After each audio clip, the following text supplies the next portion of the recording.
Market Mantra. Market Mantra. Market Mantra. Market Mantra. Market Mantra.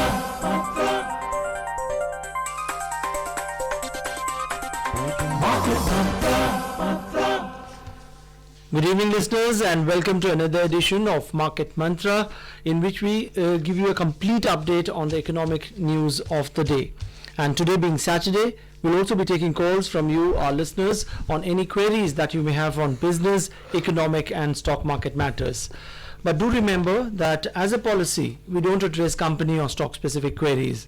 You can call us on 2331 4444, 2371 7106, and we do have a third line, that is 2371 7117. If you're calling from outside Delhi, please prefix the STD code, that's 011 before the numbers. I'm Rangabashyam, and with me is my co-anchor in Hindi, Amrish Saxena. नमस्कार। आर्थिक खबरों के कार्यक्रम market मंत्र में आपका स्वागत है। आज शनिवार है और हमेशा की तरह हम आज आर्थिक खबरें आप तक लाएंगे। इसके अलावा हम सीधे फ़ोन द्वारा आपके सवालों को भी कार्यक्रम में शामिल करेंगे। आप हमें फ़ोन करके आर्थिक, व्यापारिक या शेयर बाजार से जुड़े किसी भी मुद्दे पर जानकारी प्राप्त कर सकते हैं, परंतु याद रखिए कि हम किसी विशेष कंपनी या स्टॉक की जानकारी आपको इस कार्यक्रम में नहीं दे पाएंगे। आप हमसे इन नंबरों पर फ़ोन करके संपर्क कर सकते हैं 23314444 और 23717106 और तीसरा नंबर है 23717117। हमारे साथ खबरों पर चर्चा करने और आपके सवालों का जवाब देने के लिए स्टूडियो में आमंत्रित हैं आउटलुक हिंदी के संपादक हरवीर सिंह। हरवीर, नमस्कार। कार्यक्रम में आपका स्वागत है। नमस्कार। आइए कार्यक्रम की शुरुआत करते हैं अंग्रेजी में हेडलाइंस के साथ, जिसे लेकर मौजूद हैं रंगभाष्य। Thank you, Amrish. The top stories. Prime Minister Narendra Modi says measures announced by Finance Minister will boost overall economy. Business associations also welcome the move. Prime Minister discusses full spectrum of India-UAE partnership with Crown Prince of Abu Dhabi. And benchmark domestic indices witnessed plunge of more than 1.5% in the business week ended yesterday. और Abu Dhabi से ही खबर है कि प्रधानमंत्री नरेंद्र मोदी ने आज राजकुमार शेख मोहम्मद बिन जायद Al Nahyan के साथ भारत यूएई भागीदारी मजबूत करने के बारे में विस्तृत बातचीत की। प्रधानमंत्री ने एक ट्वीट में कहा कि उनके बीच विविध विषयों पर बातचीत हुई। इसमें दोनों देशों के बीच व्यापार बढ़ाने के तरीके और लोगों के मध्य आपसी संबंध मधुर बनाने जैसे विषय शामिल थे। श्री मोदी ने कहा कि यूएई के राजकुमार की दोनों देशों के मध्य प्रगाढ़ संबंधों में गहरी प्रतिबद्धता है। विदेश मंत्रालय के प्रवक्ता रवीश कुमार ने एक ट्वीट में कहा कि दोनों नेताओं ने भारत और यूएई के बीच रणनीतिक साझेदारी के विस्तृत आयामों पर चर्चा की। इससे पहले प्रधानमंत्री मोदी ने यूएई में नकदी रहित लेन देन को प्रोत्साहन देने के लिए रुपे कार्ड की शुरुआत की। इसके साथ ही यूएई मध्य पूर्व में इस सुविधा को शुरू करने वाला पहला देश बन गया है। Yeah. And moving on, Prime Minister Narendra Modi has said that the measures announced by Finance Minister Nirmala Sitharaman will boost the overall economy. In a tweet, Mr. Modi said this will also facilitate ease of doing business, improve demand and make credit affordable. Meanwhile, the industry and business association bodies also welcomed the measures announced by the Finance Minister Nirmala Sitharaman yesterday to achieve higher economic growth. President of FICCI, Sandeep Somani, said this will give a major boost to the economy that had started showing signs of a deep slowdown. ASSOCHAM President BK Goenka welcomed the decision on rollback of surcharge on foreign portfolio investors and capital infusion of 70,000 crore rupees into the public sector banks. Harvir, जैसा कि हम देख रहे हैं कि कल से सरकार ने, हमारी वित्त मंत्री निर्मला सीतारमण ने काफ़ी सारे उपायों की घोषणा की है और अर्थव्यवस्था को एक फिर से और काफ़ी ऊंचाई पे ले जाने के लिए और विश्व स्तर की अर्थव्यवस्था बनाने के लिए काफ़ी सरकार ने कदमों की घोषणा की है। आप जो भी कदम उठाए हैं सरकार ने, उनको कैसे एनालाइज करते हैं और किस तरह का बूस्ट आपको लगता है कि हमारी अर्थव्यवस्था को मिलने वाला है? असल में देखिए, बहुत सारे कारक रहे हैं जिसके चलते हम लोगों को जो इकोनॉमिक ग्रोथ है उसमें स्लो डाउन दिख रहा था। It's not slow down in economy, ये ग्रोथ में स्लो डाउन था जी। लेकिन ये कई सेक्टर जो है वो डिमांड का जो डेफिसिट है उससे जूझ रहे थे। उसमें ऑटो सेक्टर हो, टेक्सटाइल सेक्टर हो, FMCG हो, तो कई सारे। तो ये साफ साफ लग रहा था कि सरकार को कोई ना कोई कदम उठाना पड़ेगा, कॉन्फिडेंस बिल्डिंग मेजर करना पड़ेगा और कुछ करेक्टिव स्टेप्स लेने पड़ेंगे जो कि बजट के बाद जरूरी है। सो वही सारे कदम हैं। साथ में मार्केट के सेंटिमेंट्स काफ़ी नेगेटिव थे और बजट आने के बाद से करीब 8% मार्केट गिरा है। और And that issue of surcharge, the surcharge on जो FPI. सरचार्ज लगाया गया था हाई नेटवर्थ के लोगों के ऊपर, उसमें जो FPIs हैं वो भी उसके दायरे में आ गए थे क्योंकि वो किसी ट्रस्ट में उस तरीके से ट्रस्ट के रूप में रजिस्टर्ड है बाहर। तो इंडिविजुअल कैटेगरी में जो होता कि 2 करोड़ और 5 करोड़ इनकम के ऊपर जो गवर्नमेंट ने लगाया था, तो उससे थोड़ा सा ये प्रॉब्लम आई।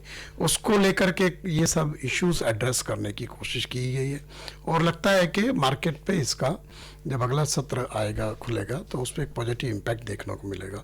उसके साथ ही कई सारे कदम और हैं जिसमें लिक्विडिटी को इंक्रीज करने की कोशिश है, प्लस जो बैंक्स हैं उनको रिकैपिटलाइज करने की बात है और जो हाउसिंग फाइनेंस कंपनीज हैं उनके लिए लिक्विडिटी बढ़ाने की बात है, जिससे कि जो क्रेडिट फ्लो है उसमें तेजी आए और क्रेडिट की जो कॉस्ट है वो भी घटे। तो ये इस तरह के मेजर हैं कि लोग पैसा खर्च करें। इंडस्ट्री को जो कई सारे एडमिनिस्ट्रेशन चीज़ें जो है, थोड़ा एक पक्ष था कि CSR को अगर आप ऑब्लिगेशन पूरा नहीं करते तो आपके खिलाफ क्रिमिनल ऑफेंस दर्ज हो जाएगा, तो उसको उन्होंने कहा कि ऐसा नहीं होगा। तो कई चीज़ें हैं। Overall it was a very big package, कुछ 30-32 अनाउंसमेंट्स उसमें थे वो सारा इसी चीज़ को ध्यान में रख करके था कि जो मेजर इश्यूज हैं जो अभी इकोनॉमी जिनको फेस कर रही है उनको एड्रेस किया जाए। Yeah, and Harbir, the industry was, making a hue and cry as far as the taxation of angel investors is concerned, which had the impact on the startup sector. So, now rationalizing that thing will also give a boost to the startup sector. Actually, to promote entrepreneurship and manufacturing in the country, or to create more job in the sunrise sector, this startup and stand-up campaign was launched by the Prime Minister.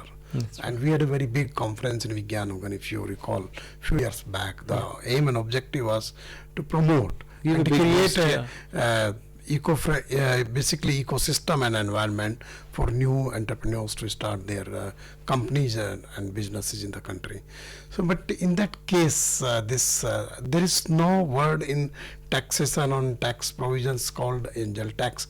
But when these basically new organizations, they were supposed to get some funding. So in some cases, was supposed to presume that it is an income of the organization, and tax was deducted at source like that.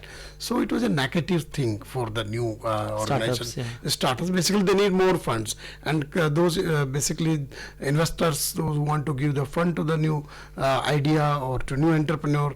So it was a discouragement for both of them. So I think after this clarification, it will boost startup in the country. Yeah, and Harbir, the auto sector has been in the news recently that sales are going down and they were making a hue and cry. In this package, the FM also announced that all the government departments will be asked to replace their old vehicles. So which would be kind of a two-pronged strategy. On one hand, it is environment friendly, that emissions would be lower in the newer vehicle, and plus a big boost to the auto sector. Actually, it's also, if you see the overall announcement, it's basically packaging, and packages in different manner. Like Minister said that we are removing the restriction on the government agencies to buy new vehicles. vehicles, yeah. So basically, there will be a demand from the public sector or the government departments for new vehicles. On the other hand, department also allowed the higher depreciation on commercial vehicles. So company can adjust more depreciation into their books if they want to buy more vehicles. And relaxation is given only also on basically for BS4 vehicles. If you are buying a BS4 vehicle till March 20th, 2020, so it will remain valid till the whole life of the vehicle registered for the period. So basically, there was this thing. The problem was also there. BS5, BS6 norms and BS4 vehicles. So they tried to remove all these obstacles from the demand point of view.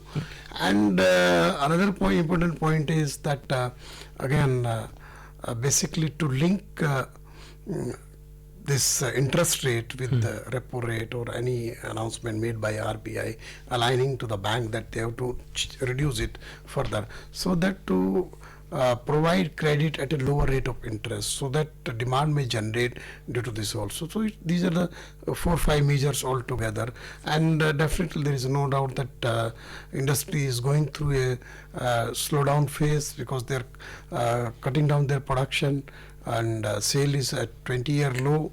So it is visible, and basically auto has almost 20% of our manufacturing in the country, the share in the organized sector manufacturing. So it's a very big sector. It is not just the auto companies, but Auto ancillaries also. ancillary unit and service sector. A lot of things are together.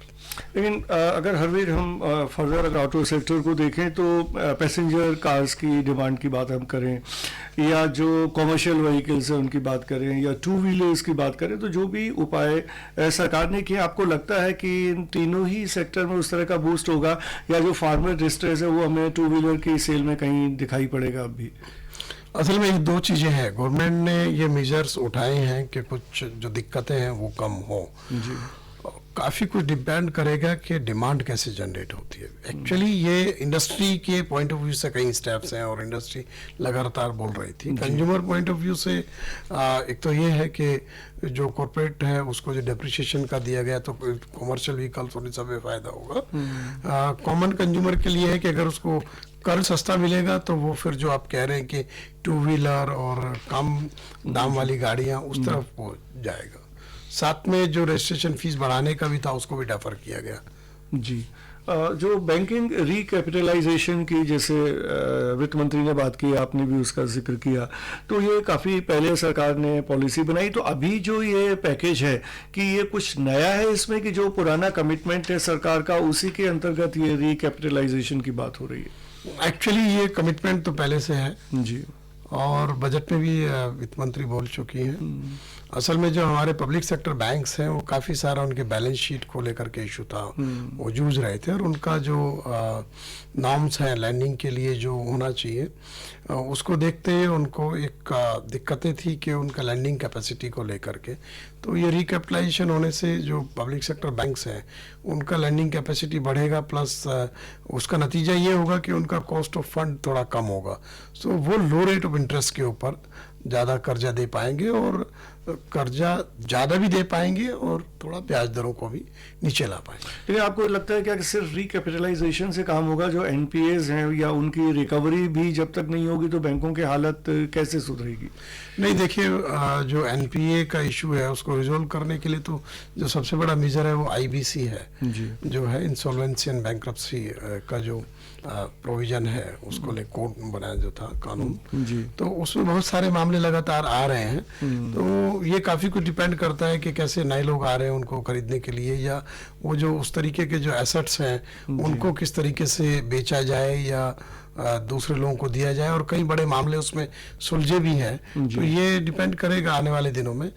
और banks को अब क्योंकि norms काफ़ी सख्त हैं और आगे further कोई इजाफा ना हो एनपीए में, ये तो इसको लेकर के काफ़ी सख्त अप्रोच बैंक अब अपना ही रहे हैं. Yeah, and Harbir, what would you say? A slew of measures being announced by the finance minister now on Monday when the stock markets open. Can we expect a big thumbs up from the Dalal Street? No, actually, if you see, it looks like even day before market went down very badly, and I think more than 2 lakh crore market cap vanished.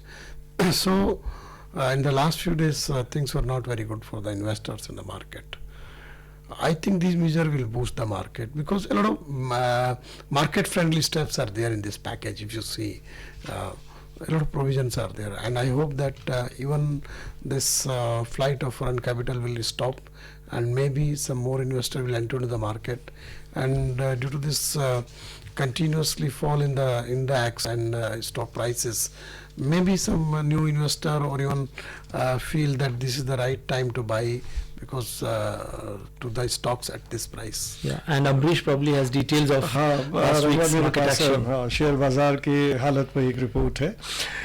कल समाप्त हुए सप्ताह में घरेलू share बाजारों में लगातार दूसरे सप्ताह गिरावट दिखाई दी।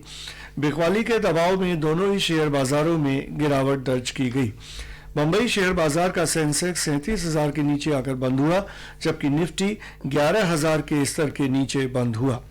कल समाप्त हुए सप्ताह के दौरान सेंसेक्स 649 अंक यानी 1.74% की गिरावट के साथ 36,701 अंकों पर बंद हुआ। निफ्टी भी 218 अंक यानी 1.98% गिरकर 10,829 अंकों पर बंद हुआ। बम्बई शेयर बाजार का मिड कैप सूचकांक 2.14% और स्मॉल कैप सूचकांक 3.17% गिरा। कल समाप्त हुए सप्ताह के दौरान रुपया 52 पैसे कमजोर हुआ। $1 का मूल्य 71 रुपए 66 पैसे दर्ज किया गया। Well, listeners, you are tuned in to the phone-in edition of Market Mantra on AIR FM Gold, and just to remind our listeners about our telephone numbers by which you can call up and talk to our expert in the studio. Our phone numbers are 2331 4444, 2371-7106 and 2371-7117, and if you're calling from outside Delhi, please prefix the STD code, that's 011 before the numbers. And let's move on and take a look at some of the other news stories that we are tracking for you this evening.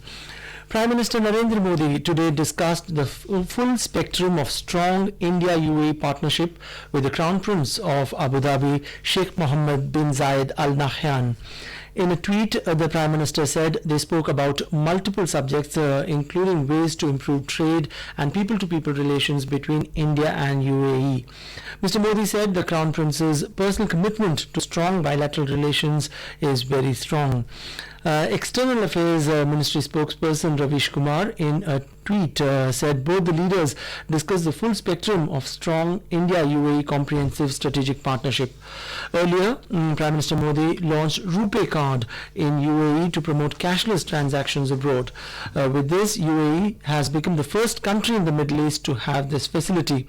Mr. Modi was also conferred with the highest civilian award of United Arab Emirates, the Order of Zayed.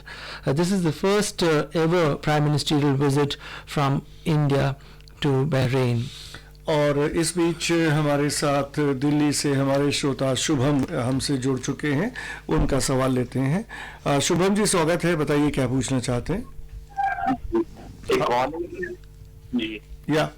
Economy में मंदी जैसी हालत हो रही है, share बाजार बहुत गिर गया है जी। वित्त मंत्री निर्मला सीतारमन ने कल जो फैसला किया है उनसे कितना सुधार होगा? जी। Yes, Sarbir, what would you say? We actually discussed at length all the measures, but since this particular caller Shubham wants to know the impact, what would you say? Yes, actually, I think those who tracks the economy and जिनका कुछ interest है economy में और market में, सो ये लोगों का एक चिंता तो है कि इकोनॉमी में स्लो डाउन आया और सब लोग इंतजार कर रहे थे कि सरकार कोई ना कोई फैसला ले। और जाहिर सी बात है, कल जो वित्त मंत्री ने तमाम सारे अनाउंसमेंट किए, उन्होंने रिट्रीट भी किया कि दुनिया में जो ग्लोबल इकोनॉमी है उसका भी ग्रोथ रेट कुछ घटा है, लेकिन उसके बावजूद इंडियन इकोनॉमी की जो ग्रोथ रेट है वो अच्छी है, बाकियों से बेहतर है।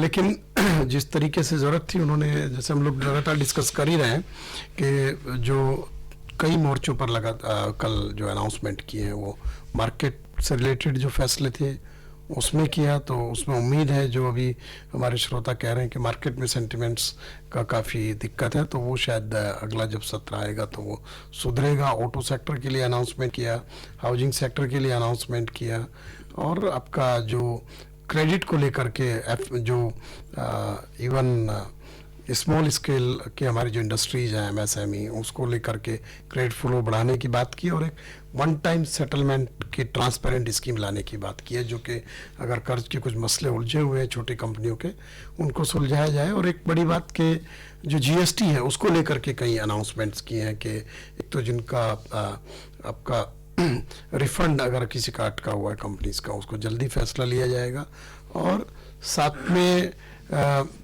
सिंप्लीफाई किया जाएगा जीएसटी के जो प्रावधान है उनको और सिंप्लीफाई किया जाएगा।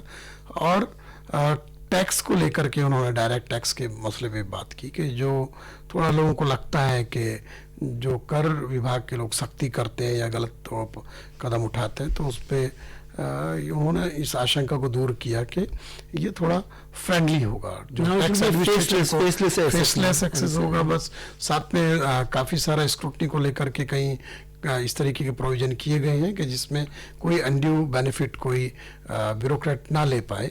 तो ये एक तरीके से लोगों का जो सिस्टम में भरोसा है उसको और मजबूत करने के लिए टैक्सेशन के फ्रंट पे भी उन्होंने कई अनाउंसमेंट। लेकिन हरवीर, आपको लगता नहीं कि थोड़ा सा देर कर दिए सरकार ने कदम उठाने में, का थोड़ा और पहले उठाते तो शायद स्थितियां और नियंत्रण में होती सरकार के? असल में देखिए, बात सही है आपकी कि अगर हम थोड़ा पीछे जाएं कि ये जो संकेत है काफ़ी समय पहले से आना शुरू हो गए थे, और इसमें कोई दो राय नहीं है कि जो ग्लोबल हेडविंड्स हैं उसका भी असर हमारे ऊपर है। जो ट्रेड को लेकर के अनिश्चितता, एक ट्रेड वॉर अमेरिका और उसके बीच में जो चल रहा है, चाइना के बीच में, दुनिया की जो दो सबसे बड़ी इकोनॉमी है, उसका भी इम्पैक्ट आता है। तो इसमें जो, क्योंकि जुलाई के फर्स्ट वीक में ही हमारी सरकार ने नया बजट पेश किया, जब नई सरकार आई तो उसने अपना पहला पूर्ण बजट पेश किया। मुझे लगता है कि एक तो कंटिन्यूटी थी, क्योंकि वही पार्टी की सरकार है, वित्त मंत्री जरूर बदले हैं, बट एक ओवरऑल जो पॉलिसी है उनमें कंटिन्यूटी है, जो रिजीम है उसमें कंटिन्यूटी है। तो ये इसमें कई सारी चीज़ें बजट में रिफ्लेक्ट होना चाहिए था, क्योंकि वो पहला मौका था सरकार के पास कि चीज़ों को दुरुस्त करने का। और जब चीज़ें और ज़्यादा हाईलाइट होने लगी दिक्कतें, तब गवर्नमेंट को आना पड़ा। हालांकि मैं इसमें थोड़ा सा बोलूँगा, जो चीफ इकोनॉमिक एडवाइज़र है उनका रवैया थोड़ा अलग है। वो अभी एक दिन पहले भी कह रहे थे कि कोई ज़रूरत नहीं है इंडस्ट्री को डिपेंड नहीं करना चाहिए गवर्नमेंट पे। ये देखिए, बिजनेस एंड इकोनॉमी जो है उसको आगे बढ़ाने के लिए सरकार और देश के जो एंटरप्रेन्योर हैं, जो इकोनॉमी का कोई भी एक्टिविटी में इन्वॉल्व लोग हैं, फार्मर्स हों, एंटरप्रेन्योर्स हों, मैन्युफैक्चरर हों, ट्रेडर हों, सर्विस प्रोवाइडर हों, उन सबका एक मिला जुला प्रयास होता है। आप उसको ये लेके चलना चाहिए कि जो कि अब सामने भी आया कि हमें ये नहीं कहना चाहिए अगर कोई हाईलाइट कर रहा है कि प्रॉब्लम आ गई तो कहीं नहीं, आप तो एक इंडस्ट्री बढ़ती है फिर इंडस्ट्री गिरती है।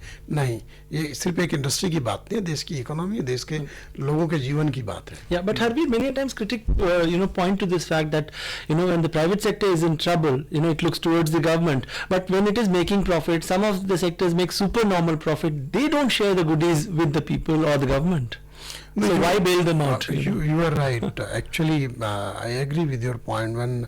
Because industry makes super profit, and when there is a good demand, so they makes all these things for themselves only. Even sometimes they don't share with the shareholders also. So, but at the same time, we should look that we are living in a competitive world, and it's a market economy. Market forces plays important role. If something is happening there, we have regulators. It is the time when regulators should enter into the action. And this is a responsibility in a market-driven economy.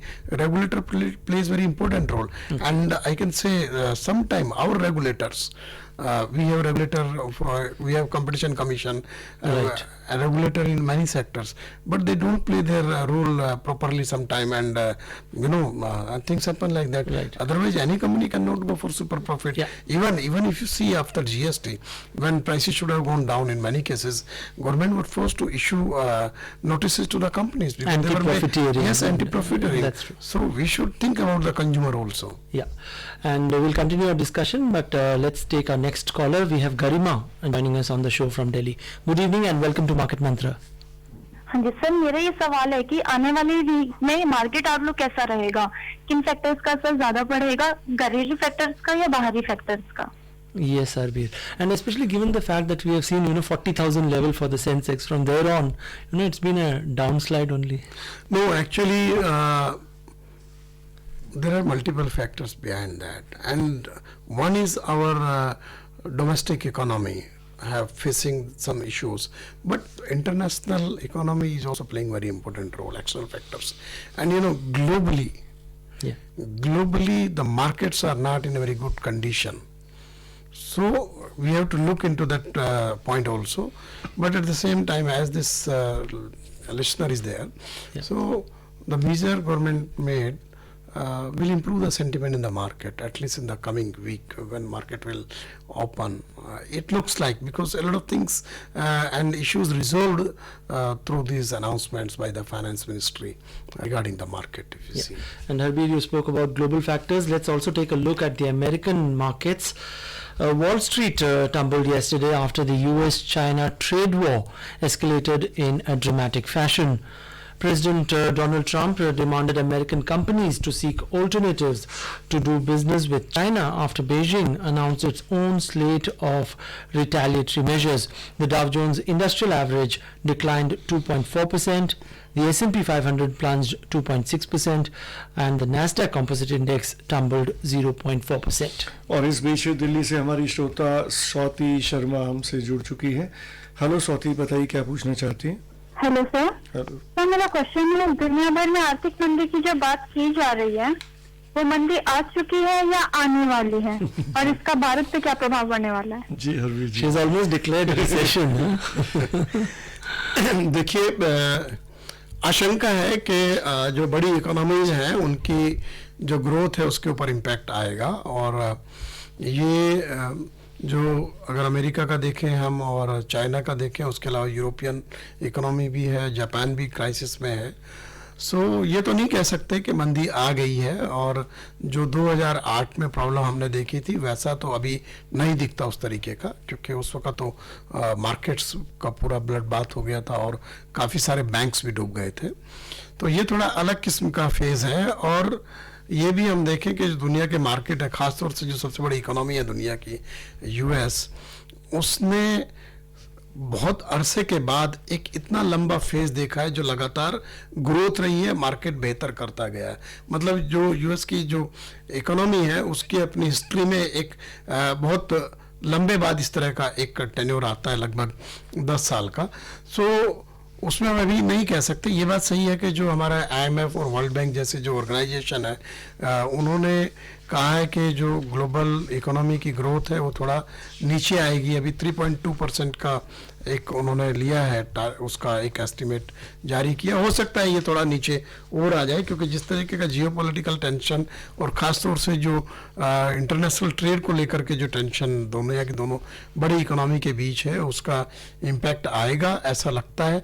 लेकिन अभी लगता है हम लोग recession से थोड़ा दूर है.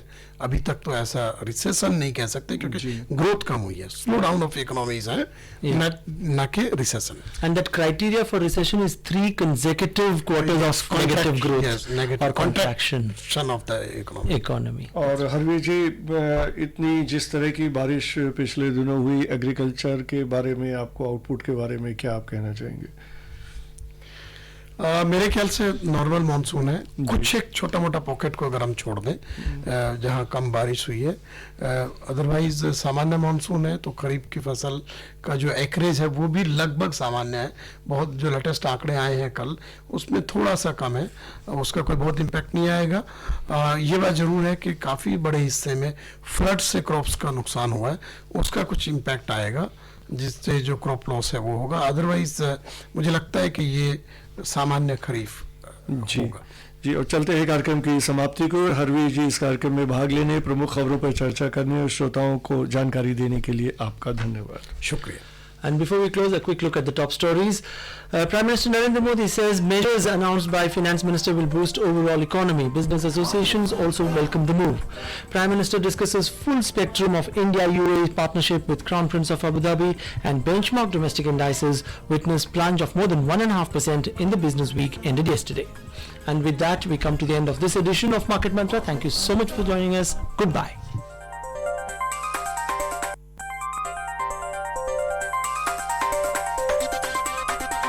Market Mantra.